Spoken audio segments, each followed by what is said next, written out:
اور پھر ہندوستان کے آخری شہنشاہ بہادر شاہ ظفر کو مکینن مکینزی بحری جہاز میں بٹھا دیا گیا۔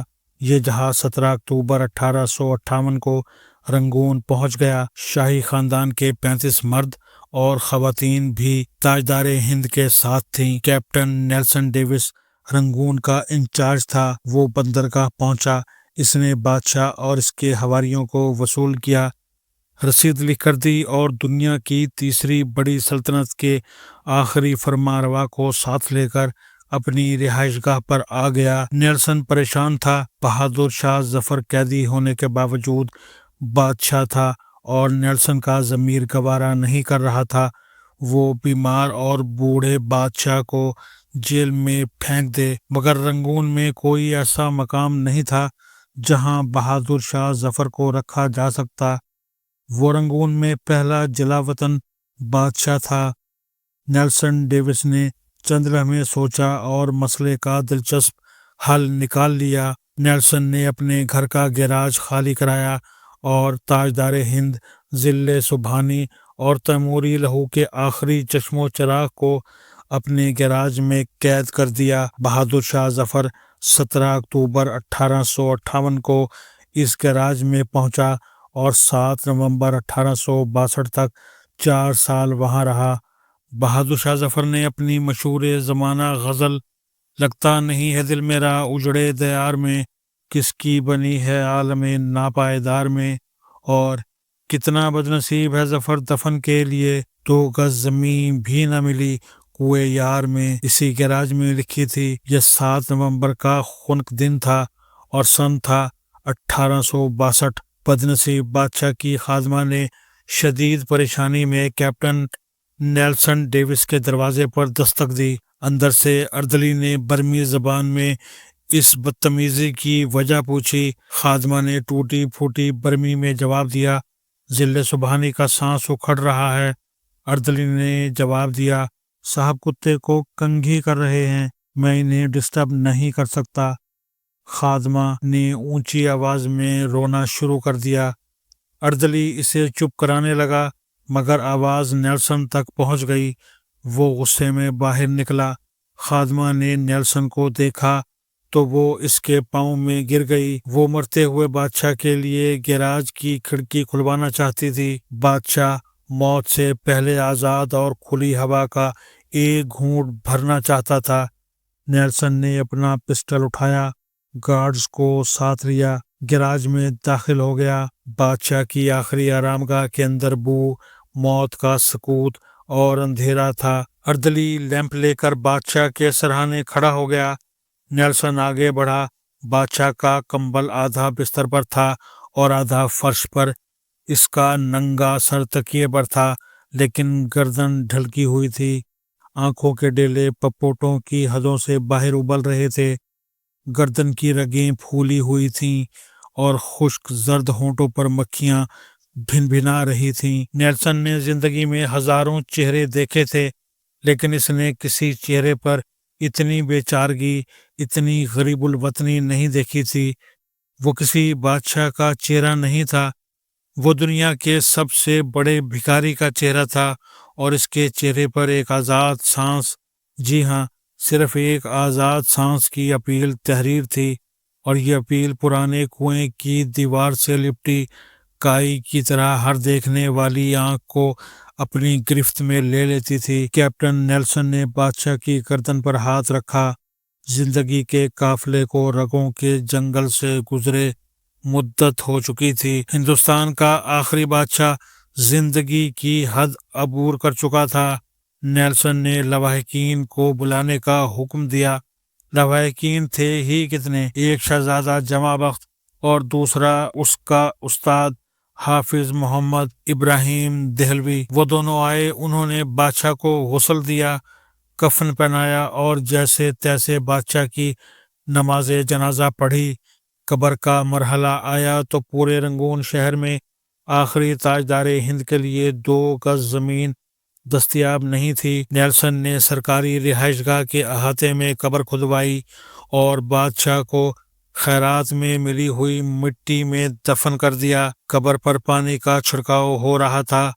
گلاب کی پتیاں بکھیری جا رہی تھیں تو استاد حافظ ابراہیم دہلوی کے خزاں رسیدہ ذہن میں 30 ستمبر 1837 کے وہ مناظر دوڑنے بھاگنے لگے جب دہلی کے لال قلعے میں 62 برس کے بہادر شاہ ظفر کو تاج پہنایا گیا۔ ہندوستان کے نئے بادشاہ کو سلامی دینے کے لیے پورے ملک سے لاکھ لوگ دلی آئے تھے، اور بادشاہ جب لباس فاخرہ پہن کر تاج شاہی سر پر رکھ کر اور نادر شاہی اور جہانگیری تلواریں لٹکا کر دربار عام میں آیا تو پورا دلی تحسین تحسین کے نعروں سے گونج اٹھا۔ نکارے بجانے لگے، گویے ہواؤں میں تانے اڑانے لگے، فوجی سالار تلواریں بجانے لگے اور رقاصائیں رقص کرنے لگیں۔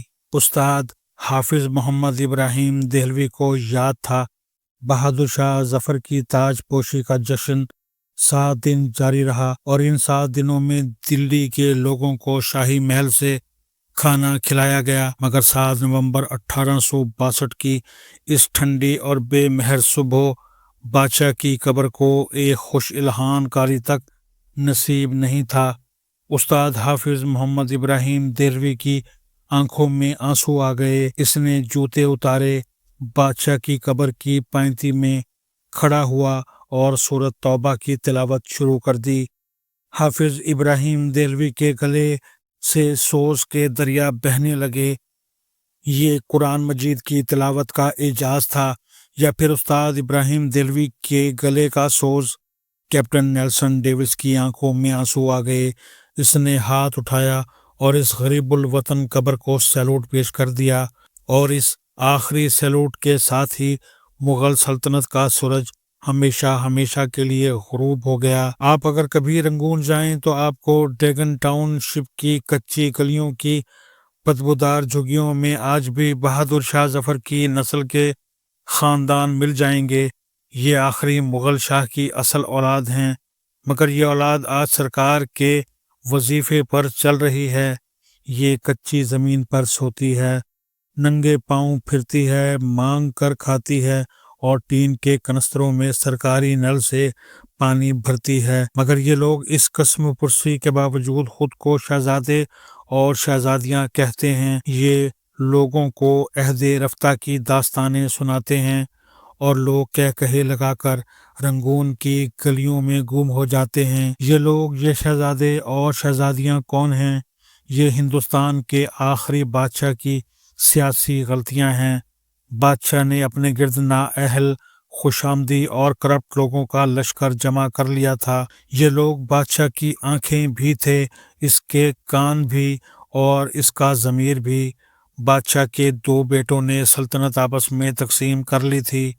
ایک شہزادہ داخلی امور کا مالک تھا اور دوسرا خارجی امور کا مختار۔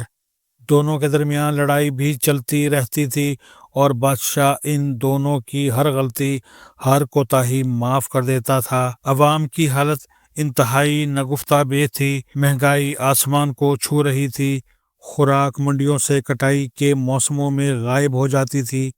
سوداگر منہ مانگی قیمت پر لوگوں کو گندم، گڑ اور ترکاری بیچتے تھے۔ ٹیکسوں میں روز اضافہ ہوتا تھا۔ شہزادوں نے دلی شہر میں کبوتروں کے دانے تک پر ٹیکس لگا دیا تھا۔ طوائفوں کی کمائی تک کا ایک حصہ شہزادوں کی جیب میں چلا جاتا تھا۔ شاہی خاندان کے لوگ قتل بھی کر دیتے تھے تو کوئی ان سے پوچھ نہیں سکتا تھا۔ ریاست شاہی دربار کے ہاتھ سے نکل چکی تھی۔ نواب، صوبے دار، امیر اور سلطان آزاد ہو چکے تھے، اور یہ مغل سلطنت کو ماننے تک سے انکاری تھے۔ فوج تلوار کی نوک پر بادشاہ سے جو چاہتی تھی منوا لیتی تھی۔ عوام بادشاہ اور اس کے خاندان سے بیزار ہو چکے تھے۔ یہ گلیوں اور بازاروں میں بادشاہ کو ننگی گالیاں دیتے تھے، اور کوتوال چپ چاپ ان کے قریب سے گزر جاتے تھے۔ جبکہ انگریز مضبوط ہوتے جا رہے تھے، یہ روز معاہدات توڑتے تھے، اور شاہی خاندان وسیع تر قومی مفاد میں انگریزوں کے ساتھ نیا معاہدہ کر لیتا تھا۔ انگریز بادشاہ کے وفاداروں کو قتل کر دیتے تھے، اور شاہی خاندان جب احتجاج کرتا تھا تو انگریز بادشاہ کو یہ بتا کر حیران کر دیتا تھا، ذل الہی، وہ شخص آپ کا وفادار نہیں تھا، وہ ننگے انسانیت آپ کے خلاف سازش کر رہا تھا، اور بادشاہ اس پر یقین کر لیتا تھا۔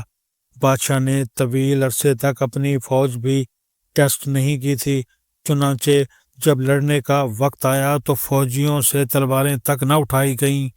ان حالات میں جب آزادی کی جنگ شروع ہوئی اور بادشاہ گرتا پڑتا شاہی ہاتھی پر چڑھا تو عوام نے لا تعلق رہنے کا اعلان کر دیا۔ لوگ کہتے تھے ہمارے لیے بہادر شاہ ظفر یا الیگزینڈرا وکٹوریہ دونوں برابر ہیں۔ مجاہدین جذبے سے لبریز تھے، لیکن ان کے پاس قیادت نہیں تھی۔ بادشاہ ڈبل مائنڈڈ تھا، یہ انگریز سے لڑنا بھی چاہتا تھا اور اپنی مدت شاہی بھی پوری کرنا چاہتا تھا۔ چنانچہ اس جنگ کا وہی نتیجہ نکلا جو ڈبل مائنڈ ہو کر لڑی جانے والی جنگوں کا نکلتا ہے۔ شاہی خاندان کو دلی میں ذبح کر دیا گیا، جبکہ بادشاہ جلا وطن ہو گیا۔ بادشاہ کیپٹن نیلسن ڈیوس کے گیراج میں قید رہا، گھر کے احاطے میں دفن ہوا، اور اس کی اولاد آج تک اپنی عظمت رفتہ کا ٹوکرا سر پر اٹھا کر رنگون کی گلیوں میں پھر رہی ہے۔ یہ لوگ شہر میں نکلتے ہیں تو ان کے چہروں پر صاف لکھا ہوتا ہے، جو بادشاہ اپنی سلطنت، اپنے مینڈیٹ کی حفاظت نہیں کرتے، وہ عوام کا اعتماد کھو بیٹھتے ہیں۔